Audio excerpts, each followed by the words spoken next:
Le Brexit, c'est évidemment à son propos que les prétendants à la succession de Theresa May à la tête du Parti conservateur s'affrontent.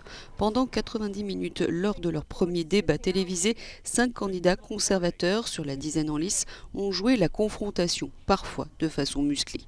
Le ministre de l'Environnement Michael Gove, le chef de la diplomatie Jeremy Hunt, le ministre de l'Intérieur Sajid Javid, l'ex-ministre du Brexit et député Dominic Raab et le ministre du Développement international Rory Stewart ont donc argumenté entre les partisans d'un Brexit dur et les plus soft comme Rory Stewart pour qui un no deal serait dommageable.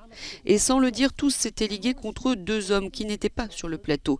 Nigel Farage, le chef du parti du Brexit, et bien sûr le favori de cette course à la présidence des Tories, Boris Johnson, grand absent des débats.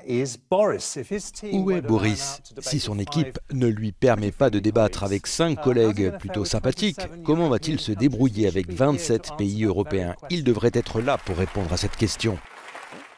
Nigel Farage n'est pas le visage du Brexit. 17,4 millions de personnes ont voté pour partir. Il ne s'agit pas d'un seul homme. Il s'agit de nous tous et je crois que la meilleure façon de délivrer le Brexit est d'utiliser les talents de tous les membres du Parti conservateur. Quant à Rory Stewart, il a mis au défi ses concurrents de détailler leur stratégie sur le Brexit et les accuser de machisme. Ce qui lui a valu une salve d'applaudissements dans le public du studio de Channel 4 qui organisait le débat. Dominic Raab et Sajid Javid se sont affrontés sur le rôle du Parlement dans le Brexit. Raab voulant s'en passer si nécessaire pour quitter l'Union européenne au 31 octobre, Javid lançant « Vous ne respecterez pas la démocratie en la détruisant ».